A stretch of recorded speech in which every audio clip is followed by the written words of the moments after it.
افتتاح درس صحیح بخاری کتاب العلم سیرت امام بخاری رحمہ اللہ۔ محترم سامعین، تمام تعریفیں اللہ رب العالمین کے لیے ہے جس نے علم کو عزت، علم والوں کو رفعت اور علم کے ذریعے امت کو پہچان عطا فرمائی۔ درود و سلام ہو اس نبی کریم صلی اللہ علیہ وسلم پر جنہوں نے امت کو صرف عبادت نہیں بلکہ فہم دین کا راستہ دکھایا اور فرمایا کہ جس کے ساتھ اللہ بھلائی کا ارادہ کرتا ہے اسے دین کی سمجھ عطا فرماتا ہے۔ معزز بزرگوں اور میرے عزیز نوجوان بھائیوں، آج مسجد اقصیٰ میں ہم ایک عام نشست کے لیے جمع نہیں ہوئے بلکہ ہم ایک ایسے علمی اور فکری سفر کا آغاز کر رہے ہیں جس کا تعلق صرف آج سے نہیں بلکہ ہماری آنے والی نسلوں سے ہے۔ یہ مجلس ہمیں یہ سکھانے آئی ہے کہ دین صرف جذبات کا نام نہیں، علم صرف معلومات کا نام نہیں، اور مسجد صرف عبادت گاہ نہیں بلکہ اصلاح فکر، تعمیر کردار اور رہنمائی امت کا مرکز ہے۔ سامعین کرام، قرآن مجید کے بعد امت مسلمہ کی سب سے زیادہ معتبر اور محفوظ کتاب صحیح بخاری ہے، اور صحیح بخاری کی کتاب العلم وہ بنیاد ہے جس پر صحیح دین، صحیح عمل اور صحیح دعوت کھڑی ہوتی ہے۔ اس لیے اس درس میں دین کو دلیل کے ساتھ سمجھایا جائے گا، علم حاصل کرنے کا صحیح منہج سکھایا جائے گا اور نوجوانوں کو تقلید کے بجائے بصیرت دی جائے گی۔ یہ درس طالب علم کے لیے سمت اور نوجوان کے لیے شناخت ہے اور عام مسلمانوں کے لیے اصلاح ہے۔ معزز حاضرین، چونکہ یہ اس بابرکت سلسلے کی ابتدائی نشست ہے، اس لیے آج کا درس صحیح بخاری کی شرح سے پہلے ایک نہایت اہم موضوع پر مشتمل ہوگا۔ امام محمد بن اسماعیل البخاری رحمہ اللہ کی سیرت آج ہم جانیں گے۔ امام بخاری کون تھے؟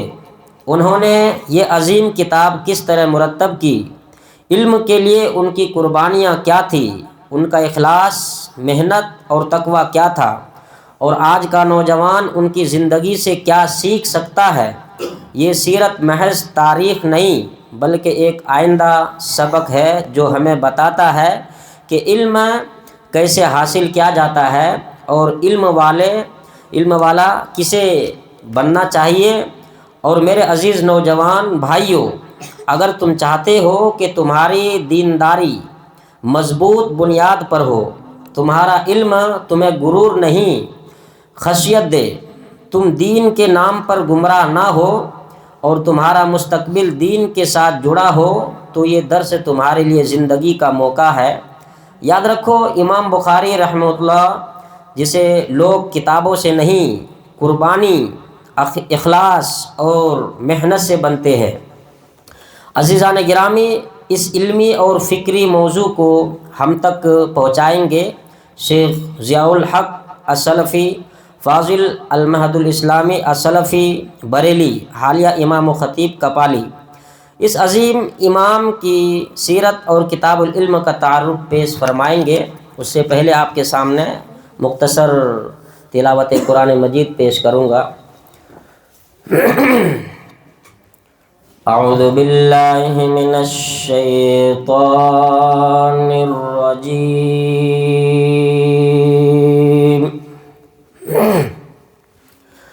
بسم اللہ الرحمن الرحیم۔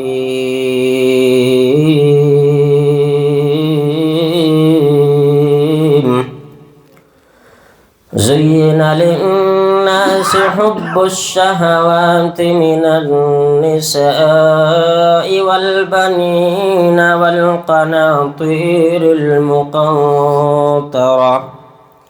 والقناطر المقنطرة من الذهب والفضة والخيل المسومة والأنعام والحرث ذلك متاع الحياة الدنيا والله عنده حسن المآب قل أنبئكم بخير من ذلكم للذين اتقوا عند ربهم جنات تجري من تحتها الأنهار خالدين فيها وأزواج مطهرة ورضوان من الله والله بصير بالعباد الذين يقولون ربنا إننا آمنا فاغفر لنا ذنوبنا وقنا عذاب النار الصابرين والصادقين والقانتين والمنفقين والمستغفرين بالأسحار شهد الله أنه لا إله إلا الله لا إله إلا هو والملائكة وأولو العلم قائما بالقسط لا إله إلا هو العزيز الحكيم. السلام علیکم ورحمۃ اللہ وبرکاتہ.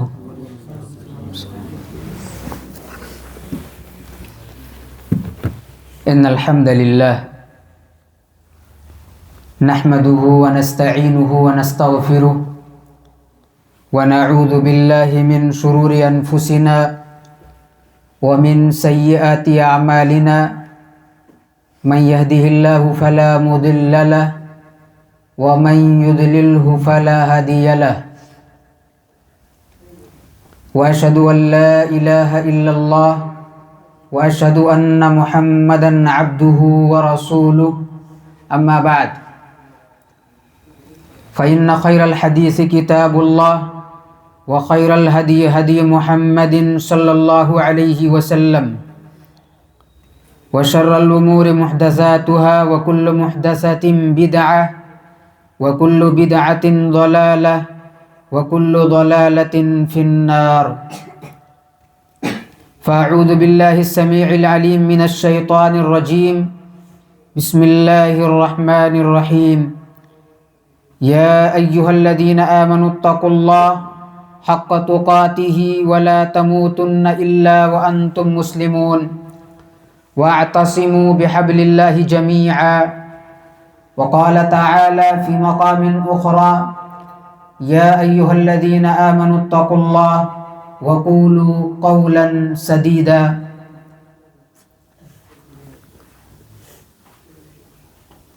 وقال تعالى في مقام آخر إنا نحن نزلنا الذكر وإنا له لحافظون.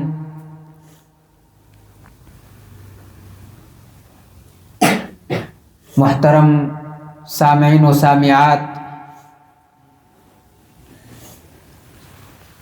تمام قسم کی تعریف اس اللہ رب العالمین کے لیے لائق و زیبا ہے جس نے ہم اور آپ کو اس دار فانی کے اندر مبعوث فرمایا.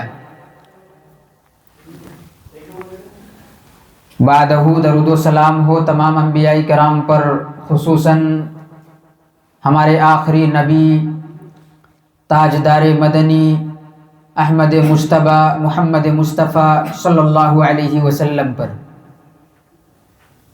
اللہم صلی علی محمد وعلی آل محمد کما صلیت علی ابراہیم وعلى آل إبراهيم إنك حميد مجيد اللهم بارك على محمد وعلى آل محمد كما باركت على إبراهيم وعلى آل إبراهيم إنك حميد مجيد.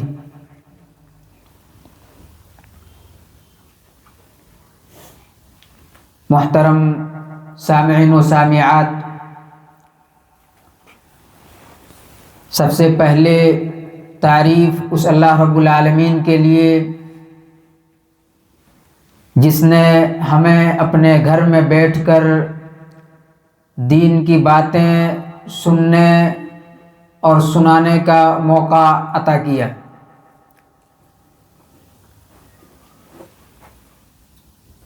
اللہ تعالیٰ کی تعریف اور شکر کے بعد شکریہ کے مستحق ہیں مسجد اقصیٰ کے ذمہ داران، جو گاہے بگاہے وقتاً فوقتاً اس نوعیت کے پروگرام کو منعقد کرتے ہیں. اللہ تعالیٰ انہیں جزائے خیر دے. اسی طرح قابل مبارکباد ہیں وہ تمام مشارکین جو اس پروگرام میں شرکت کیے ہیں. اس لیے قابل مبارکباد ہیں کہ آپ نے درس حدیث میں شرکت کی ہے. یہ اس بات کی دلیل ہے کہ آپ حدیث سے محبت کرتے ہیں. جب آپ حدیث سے محبت کرتے ہیں تو اس کا یہ مطلب ہوا کہ آپ کے اندر حب نبوی موجود ہے. آپ نبی اکرم صلی اللہ علیہ وسلم سے محبت کرتے ہیں.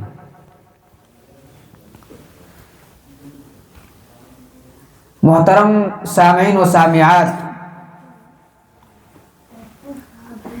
محدثین کرام کا مقام و مرتبہ بہت بلند ہے. محدثین کا نبی اکرم صلی اللہ علیہ وسلم سے خاص نسبت اور خاص تعلق ہے.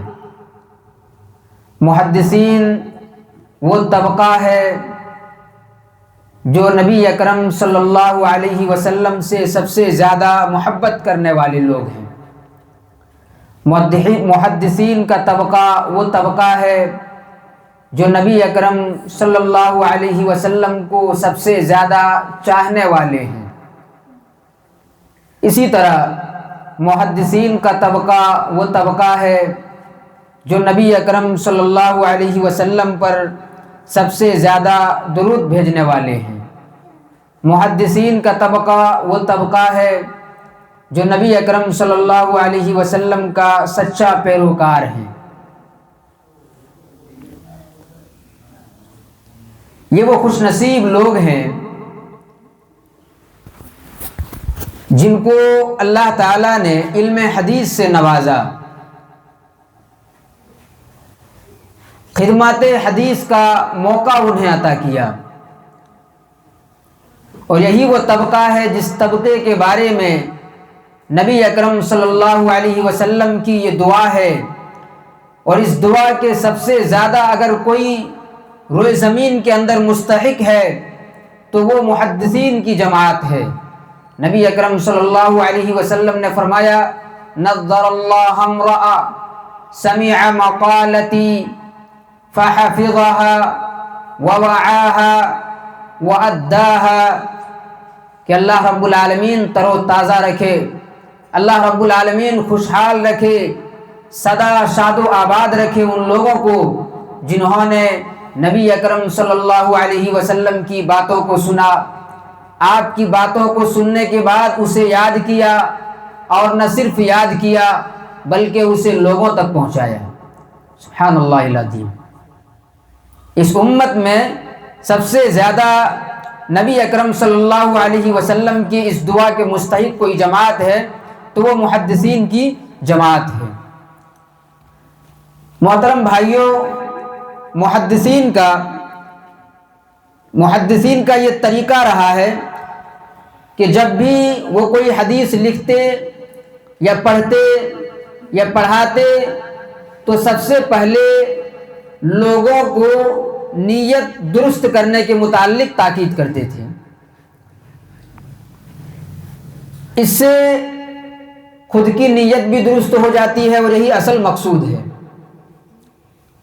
امام عبداللہ ابن مبارک رحمہ اللہ کہا کرتے تھے کہ رب عمل صغیر وتعظمه النیہ ورب عمل کبیر وتصغرہ النیہ، کہ انسان کا چھوٹا سا عمل اگر نیت درست ہو تو اللہ رب العالمین کے یہاں اس عمل کا مقام و مرتبہ بہت بلند ہے، لیکن انسان کا عمل جتنا بڑا ہو، عمل کا معیار جس قدر عظیم ہو، لیکن اگر نیت درست نہ ہو تو پھر اللہ رب العالمین کے یہاں اس عمل کا کوئی مقام و مرتبہ نہیں ہوتا ہے۔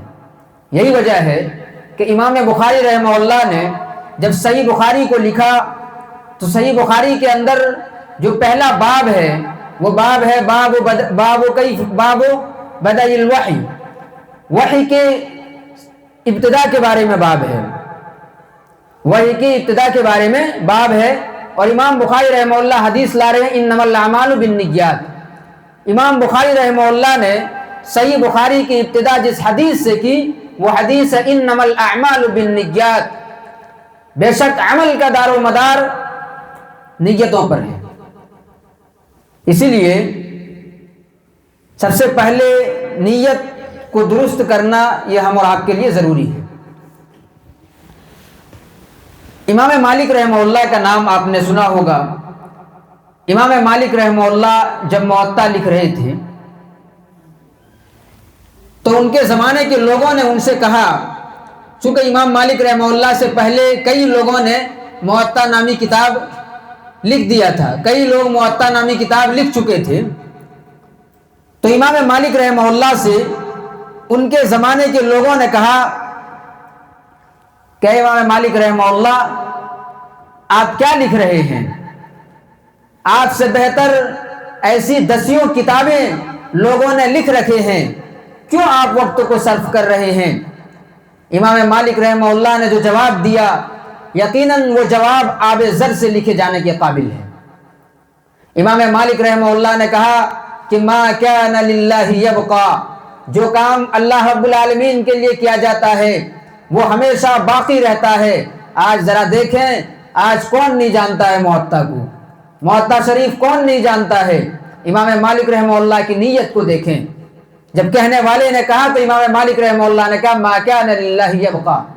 محترم بھائیو، اس واقعے سے ہم اور آپ کو یہ سبق ملتا ہے، جو لوگ اس قسم کی باتیں کرتے ہیں کہ ایسے دروس سے ہمیں کیا ملتا ہے، سوشل میڈیا میں تمام تر دروس موجود ہیں، پھر کیوں کر اس قسم کی مجلسیں منعقد کی جاتی ہے؟ یاد رہے رب العالمین کی ذات سے بہتر امید رکھنی چاہیے۔ یہ وہ دروس ہیں، یہ وہ مجالس ہیں جس کے ذریعہ اللہ رب العالمین کے یہاں ہم نجات طلب کریں گے۔ یہ وہ مجالس ہیں جو اللہ رب العالمین ہمارے لیے نجات کا ذریعہ بنائے گا۔ محترم بھائیوں، یہ بنیادی طور پر چند باتوں کو آپ نے سنا۔ امام مالک رحمہ اللہ کی نیت کے متعلق آپ نے سنا۔ اب تمہید کے طور پر مزید چند باتیں میں آپ کے سامنے پیش کروں۔ اللہ رب العالمین نے کلام مقدس کو نازل کیا۔ اللہ رب العالمین نے فرمایا اِنَّا نَحْنُ نَزَّلْنَا الذِّكْرَ وَإِنَّا لَهُ لَحَافِظُونَ، کہ بے شک ہم نے قرآن کو نازل کیا ہے اور ہم ہی اس کی حفاظت کریں گے۔ مفسرین کرام لکھتے ہیں کہ یہاں ذکر سے مراد قرآن کے الفاظ اور معنی کے ساتھ ساتھ تفاسیر بھی ہیں۔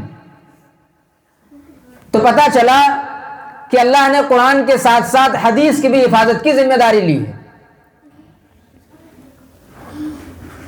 اب اللہ رب العالمین نے کلام مقدس کے ساتھ ساتھ حدیث کی حفاظت کی ذمہ داری لی ہے۔ دوسری جگہ اللہ رب العالمین نے فرمایا نبی اکرم صلی اللہ علیہ وسلم کو مخاطب کرتے ہوئے کہ وَأَنزَلْنَا إِلَيْكَ الذِّكْرَ لِتُبَيِّنَ لِلنَّاسِ، اور ہم نے آپ کی جانب قرآن کو نازل کیا ہے تاکہ آپ لوگوں کے لیے اس چیز کو واضح کر دیں جو ان کی طرف نازل کی گئی ہے۔ اس آیت سے بھی پتہ چلا کہ اللہ رب العالمین نے کلام مقدس کی حفاظت کی ذمہ داری لی ہے، ساتھ ہی اللہ رب العالمین نے حدیث کی حفاظت کی ذمہ داری لی ہے۔ اس سے پتہ چلا کہ قرآن اللہ کا کلام تو ہے ہی، یہ قرآن وحی متلو ہے، یہ قرآن وحی متلو ہے اور حدیث وحی غیر متلو ہے۔ اب یہاں تک چونکہ بات سمجھ میں آ گئی ہو تو اب تمہید کے بعد امام بخاری رحمہ اللہ کی زندگی کے اوپر اختصار کے ساتھ روشنی ڈالنے کی کوشش کرتے ہیں۔ ہم اور آپ جانتے ہیں کہ ہم کوئی بھی کتاب پڑھتے ہیں تو سب سے پہلے اس مؤلف کے بارے میں ہم اور آپ جاننے کی کوشش کرتے ہیں، اور جب صحیح بخاری کو ہم اور آپ پڑھنے جا رہے ہیں تو یہ ضروری ہو جاتا ہے کہ امام بخاری رحمہ اللہ کے بارے میں ہم اور آپ جانکاری حاصل کریں۔ امام بخاری رحمہ اللہ 2 صدی ہجری کے اواخر میں 13 شعبان 194 ہجری کو شہر بخارا کے اندر آپ کی ولادت ہوئی ہے۔ شہر بخارا یہ ازبکستان کے اندر ہے، موجودہ دور میں اگر کہا جائے تو یہ ازبکستان کے اندر یہ شہر واقع ہے۔ امام بخاری رحمہ اللہ کہ جو کنیت ہے وہ ابو عبداللہ ہے، اور نام محمد بن اسماعیل بن ابراہیم بن مغیرہ بن بردزبہ۔ حیرت انگیز بات یہ ہے کہ امام بخاری رحمہ اللہ غیر مسلم گھرانے سے تعلق رکھتے تھے، اور امام بخاری رحمہ اللہ کے جو پردادا ہیں مغیرہ، یہ جو مغیرہ ہے، سب سے پہلے اللہ رب العالمین نے ان کو ہدایت دی، یہ مشرف با اسلام ہوئے، اور اسلام لانے کے بعد پھر نسل در نسل اسلام لاتے گئے۔ دوسری چیز کہ امام بخاری رحمہ اللہ عربی النسل نہیں تھے، عرب ممالک سے تعلق رکھنے والے نہیں تھے، بلکہ امام بخاری رحمہ اللہ اجمی تھے۔ چونکہ ہم اور آپ کو معلوم ہے ازبکستان یہ عرب ممالک میں شامل نہیں ہے، یہ اجمی ممالک میں شامل ہے۔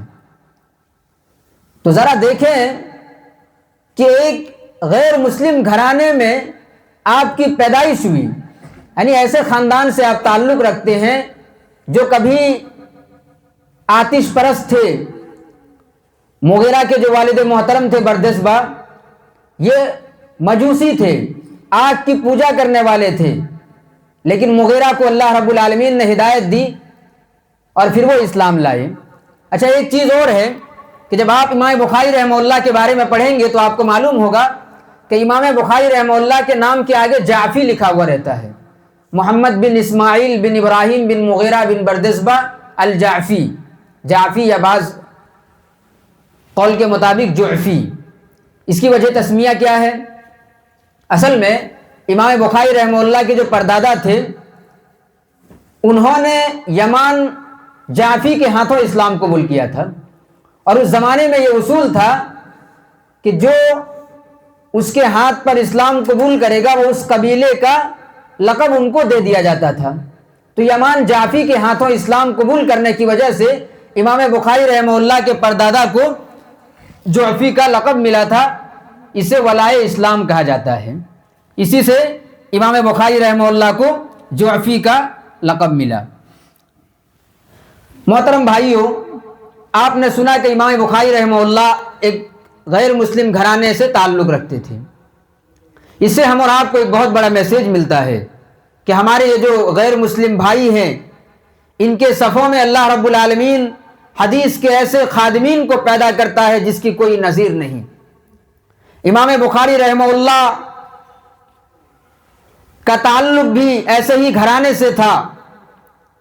یوں امام بخاری رحمہ اللہ پہ نبی اکرم صلی اللہ علیہ وسلم کی وہ حدیث صادق آتی ہے جس میں نبی اکرم صلی اللہ علیہ وسلم نے فرمایا کہ لو کان الدین عند الثریا، کہ اگر دین ثریا ستارے کے پاس بھی ہوتا تو فارس کے کچھ لوگ وہاں سے بھی اسے حاصل کر لیتے۔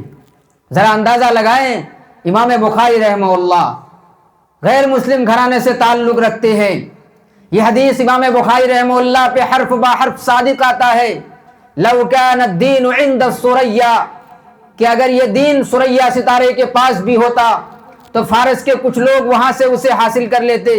امام بخاری رحمہ اللہ نے احادیث کے کتابوں کو جمع کیا، احادیث کو لکھا، اور وہ بچہ جو غیر مسلم گھرانے سے تعلق رکھنے والے تھے، آپ کے آباء و اجداد غیر مسلم گھرانے سے تعلق رکھنے والے تھے، اس گھرانے میں آپ پیدا ہونے کے باوجود آپ نے حدیث کا یہ کارنامہ انجام دیا۔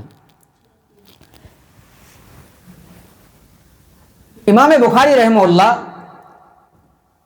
جب اجمی تھے، آپ کا تعلق عرب سے نہیں تھا، تو اس سے ایک بات ہم اور آپ کو یہ معلوم ہوتا ہے کہ قرآن کی خدمات سب سے زیادہ روئے زمین کے اندر عربوں نے کی ہے، اور حدیث کی خدمات روئے زمین کے اندر سب سے زیادہ اجمیوں نے کی ہے۔ خدمت قرآن کا شرف عربوں کو حاصل ہے تو خدمت حدیث کا شرف اجمیوں کو حاصل ہے۔ یہ اس بات کی دلیل ہے کہ اسلام عربوں کا بھی ہے، اسلام اجمیوں کا بھی ہے۔ نہ عربوں کی خدمات کو ناقابل فراموش کی جا سکتی ہے، نہ اجمیوں کی خدمات کو ناقابل فراموش کی جا سکتی ہے۔ محترم سامعین کرام، امام بخاری رحمہ اللہ کے متعلق یہاں تک آپ نے سنا، اب امام بخاری رحمہ اللہ کے روشن مستقبل کے بارے میں آپ جانیں۔ حدیث کی حفاظت کا جو سلسلہ ہے، یہ نبی اکرم صلی اللہ علیہ وسلم کے زمانے سے ہی صحابہ کرام نے شروع کر دیا تھا۔ نبی اکرم صلی اللہ علیہ وسلم کے زمانے میں 50 سے زائد ایسے صحابہ کرام متعین تھے جو حدیث کو لکھتے تھے اور حدیث کی حفاظت کرتے تھے۔ صحابہ کرام کے بعد تابعین کا زمانہ آیا، تابعین کے زمانے میں تقریباً 250 سے زائد ایسے محدثین پیدا ہوئے جو حدیث کی خدمات کو انجام دیتے تھے۔ تبع تابعین کے بعد تبع تابعین کا زمانہ آیا، تبع تابعین کے زمانے میں ہزاروں کی تعداد میں ایسے محدثین پیدا ہوئے جو حدیث کی خدمات کو انجام دیتے تھے۔ اس کے بعد کے دور میں آپ چلے جائیں، طبقہ رابعہ میں محدثین کثیر تعداد میں پیدا ہوئے، جرح و تعدیل کے امام پیدا ہوئے، فقہا پیدا ہوئے، اور اسی چوتھے طبقہ میں ایک بڑے محدث کا نام آتا ہے، اور اس بڑے محدث کا نام ہے اسماعیل بن ابراہیم علیہ الرحمہ۔ یہ اسماعیل بن ابراہیم کون ہے؟ امام بخاری رحمہ اللہ کے والد محترم۔ امام بخاری رحمہ اللہ کے والد محترم بھی بہت بڑے محدث تھے، اپنے زمانے کے بہت بڑے محدث تھے۔ امام بخاری رحمہ اللہ کے والد گرامی بڑے محدث، بڑے دیندار، تقوی شعار تھے۔ آپ کی تربیت کا اثر تھا کہ اللہ رب العالمین نے آپ کے بیٹے کو امیر المؤمنین فی الحدیث کے لقب سے ملقب کیا، اور امام بخاری رحمہ اللہ کے مستقبل کو روشن کرنے میں آپ کے والد گرامی نے اہم کردار ادا کیا ہے۔ اب ذرا دیکھیں امام بخاری رحمہ اللہ کے روشن مستقبل کو۔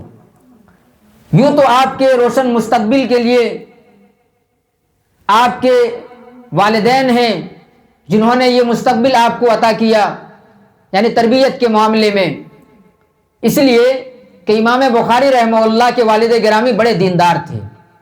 آخری زمانے میں، یعنی ان کے انتقال کے وقت، ان کے اپنے جاننے والے کچھ لوگ ان کے پاس آئے تو امام بخاری رحمہ اللہ نے ان کے اپنے کسی جاننے والے سے کہا کہ میں نے اپنے مال میں، یا میرے پاس جو کچھ بھی مال موجود ہے، ذرہ برابر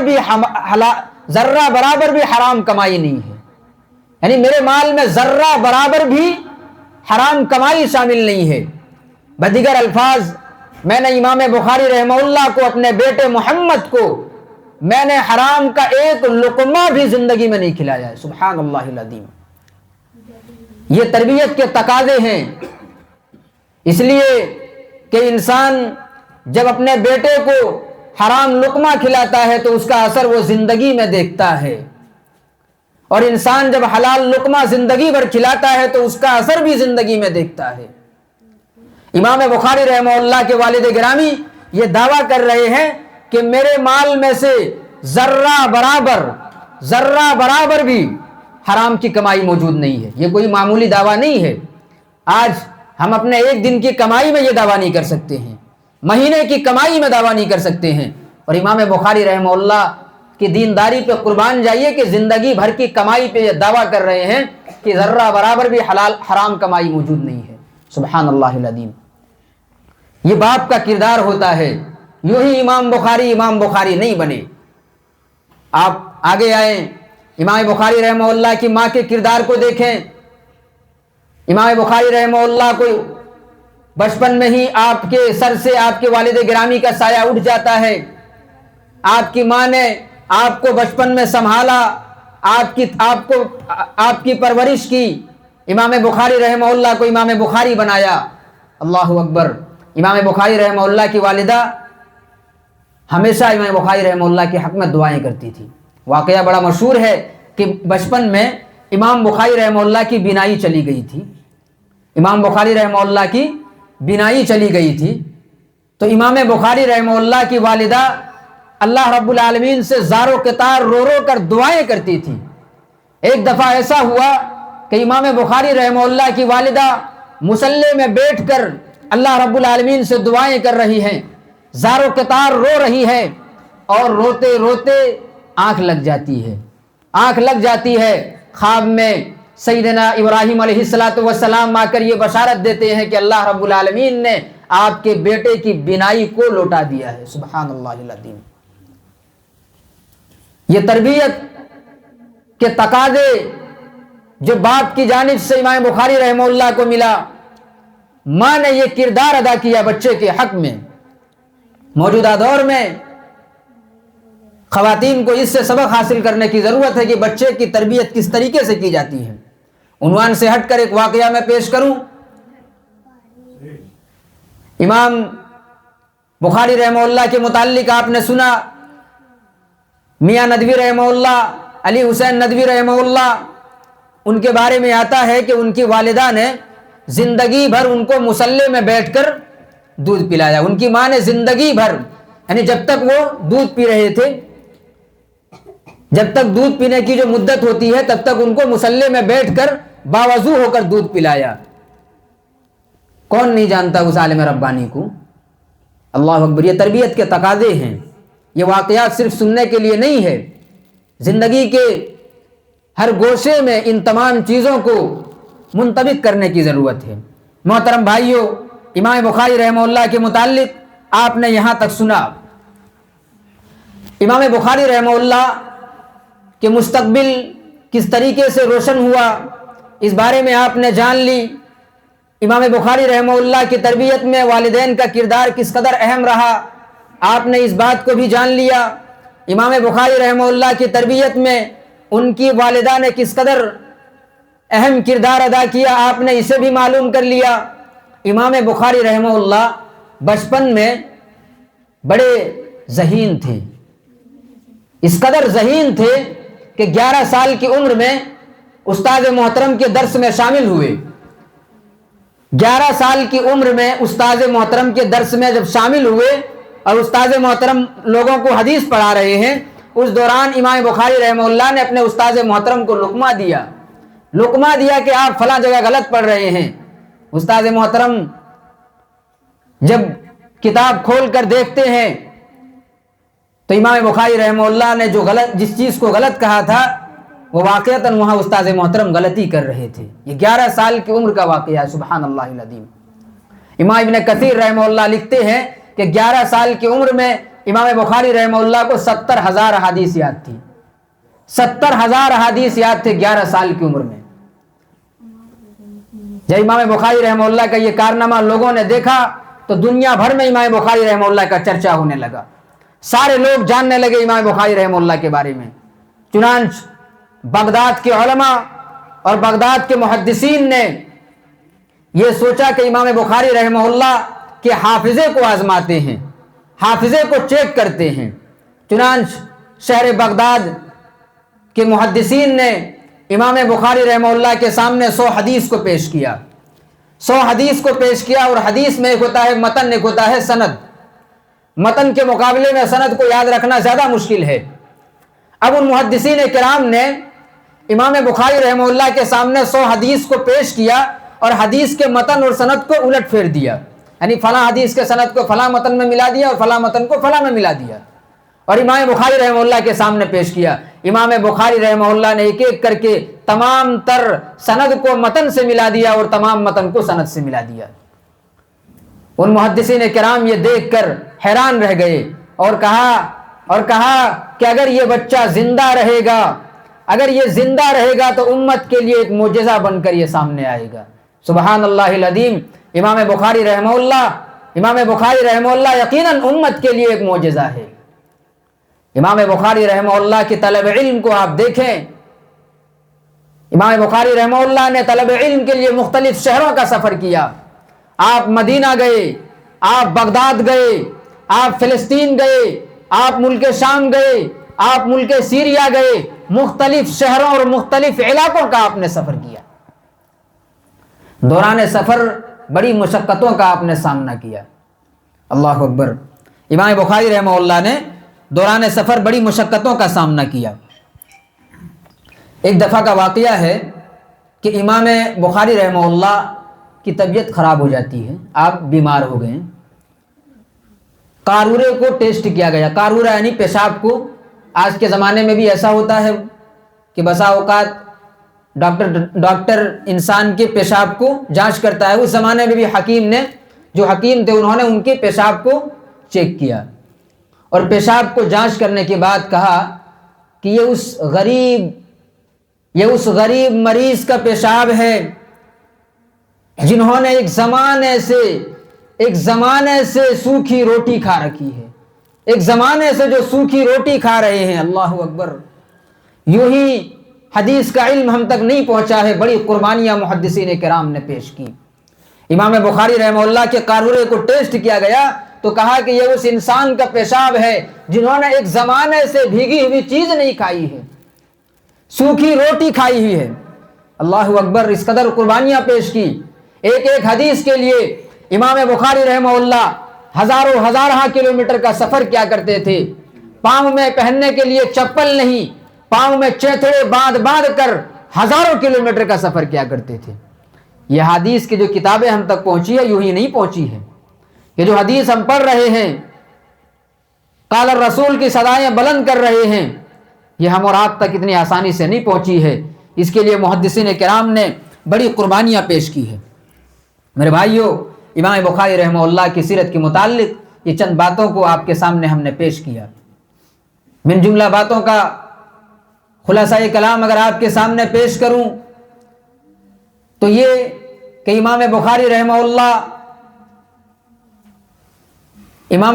رحمہ اللہ جس طریقے سے امیر المؤمنین فی الحدیث ہیں، ویسے ہی جب آپ صحیح بخاری کو پڑھیں گے تو آپ کو اندازہ ہوگا، آپ یہ لذت اور یہ حلاوت محسوس کریں گے کہ اس بخاری کو لکھنے میں امام بخاری رحمہ اللہ کو کس قدر جتن اٹھانے پڑے۔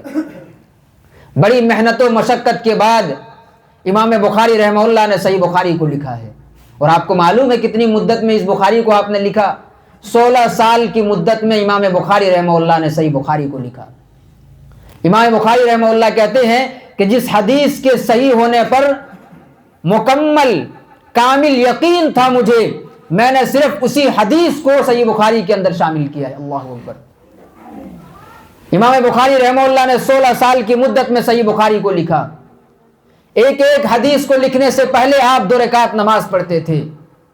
جب آپ حج کے لیے گئے، آپ کی والدہ آپ کے ساتھ گئی، حج کے لیے بھائی بھی ساتھ گئے، وہ لوگ واپس چلے آتے ہیں، لیکن آپ طلب علم کے لیے آپ وہیں پہ مقیم رہ گئے۔ اللہ اکبر۔ حدیث کی محبت اس قدر آپ کو تھی۔ امام بخاری رحمہ اللہ کا مقام و مرتبہ اللہ رب العالمین نے یوں ہی بلند نہیں کیا ہے۔ امام بخاری یوں ہی نہیں بنے، بڑی قربانیاں پیش کی ہے اس حدیث کے لیے۔ ایک ایک حدیث کے لیے نہ جانے کتنے میلوں کا سفر کیا ہے، ایک ایک حدیث کے لیے نہ جانے کتنے شہروں کا سفر کیا ہے، ایک ایک حدیث کے لیے نہ جانے کتنے دن بھوکے رہے، ایک ایک حدیث کے لیے نہ جانے کتنی سوکھی روٹیاں کھائی ہے۔ یوں ہی ہم تک حدیث کی یہ کتابیں نہیں پہنچی ہے۔ میرے بھائیوں، امام بخاری رحمہ اللہ شہر بخارا سے تعلق رکھنے والے تھے۔ شہر بخارا کا جو بادشاہ تھا، بادشاہ وقت نے امام بخاری رحمہ اللہ سے کہا کہ اے محمد بن اسماعیل البخاری، میرے بچوں کو آ کر میرے گھر میں پڑھا دیجئے۔ امام بخاری رحمہ اللہ کا تقوی اور دین کے تئیں فکر اور طلب کو دیکھیے۔ امام بخاری رحمہ اللہ نے کہا کہ فلاں وقت میں میرا درس ہوتا ہے، آپ اپنے بچے کو میرے درس میں بھیج دیجئے۔ بادشاہ نے کہا کہ نہیں، آپ میرے گھر آ کے پڑھائیے۔ اللہ اکبر، ذرا غور کریں، امام بخاری کوئی درباری مولوی نہیں تھے۔ امام بخاری باہمت اور جواں مرد انسان تھے، اللہ رب العالمین سے ڈرنے والے تھے۔ امام بخاری رحمہ اللہ نے کہا کہ بادشاہ وقت سلامت ہو، اگر آپ کے بچے کو آپ کو پڑھانا ہے تو آپ میرے درس میں اپنے بچے کو بھیجیے، میں اپنے علم کو کسی بادشاہ کے در میں سودا نہیں کر سکتا۔ امام بخاری رحمہ اللہ بادشاہ کے دربار میں اپنے علم کا سودا کرنے نہیں گئے، چنانچہ حالات اور ماحول ایسے بنے کہ امام بخاری رحمہ اللہ کو شہر بخارا چھوڑ کر نکلنا پڑا، اور پھر اس کے بعد آپ کے وفات کا وقت قریب آیا۔ محترم بھائیوں، بالکل اختصار سے میں نے امام بخاری رحمہ اللہ کی سیرت کو آپ کے سامنے پیش کیا، اور میں یوں کہوں تو امام بخاری رحمہ اللہ کی سیرت کے 100 حصے کر دیے جائیں تو ہم نے ایک حصہ بھی آپ کے سامنے پیش نہیں کیا ہے۔ آپ کی زندگی مکمل ایک کتاب ہے، آپ کی زندگی مکمل ایک جہاں ہے، اسے مکمل طریقے سے پیش کرنا اور اس کا حق ادا کرنا، یہ میرے جیسے کم ظرف اور ادنا سے طالب علم کے لیے اتنی وسعت نہیں کہ میں مکمل طور پہ امام بخاری رحمہ اللہ کی زندگی کا حق ادا کر سکوں۔ چونکہ امام بخاری رحمہ اللہ کی سیرت کو جب میں پڑھ رہا تھا، کئی کتابوں سے ہم نے پڑھا، کئی کتابوں سے ہم نے استفادہ کیا، اور اتنی ساری معلومات جمع ہوئے کہ میں تذبذب میں شکار تھا کہ کن معلومات کو آپ کے سامنے پیش کروں۔ چنانچہ جن معلومات کو ہم نے مناسب سمجھا امام بخاری رحمہ اللہ کی سیرت کے متعلق، ان تمام چیزوں کو اختصار کے ساتھ ہم نے آپ کے سامنے پیش کیا۔ اللہ رب العالمین سے دعا ہے کہ اللہ تعالی ہم سبھوں کو امام بخاری رحمہ اللہ کی سیرت پڑھنے کے ساتھ ساتھ امام بخاری رحمہ اللہ کے اندر جس طریقے سے تقوی شعار موجود تھے، ہم بھی اس طریقے سے تقوی اپنے اندر شامل کریں، حدیث کے لیے اپنے سینے میں محبت پیدا کریں۔ آج کا یہ درس امام بخاری رحمہ اللہ کی سیرت کے اوپر تھا۔ آنے والے دروس انشاءاللہ کتاب العلم کی شرح ہم پیش کریں گے۔ علم کے متعلق جاننا کس قدر ضروری ہے۔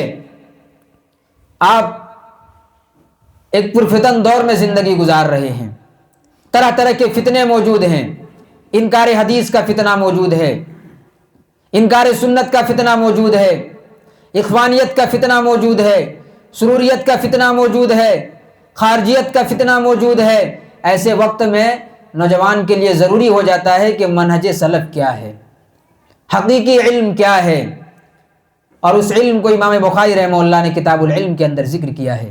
انشاءاللہ آنے والے دروس میں بالتفصیل ہم کتاب العلم کے شرح کو پڑھیں گے۔ اللہ تعالیٰ سے دعا ہے کہ اللہ رب العالمین ہم سب کو کتاب پڑھنے اور پڑھنے کے ساتھ ساتھ اس پر عمل کی توفیق عطا فرمائے، آمین۔ ربنا تقبل منا انک انت السمیع العلیم، وآخر دعوانا الحمد للہ رب العالمین۔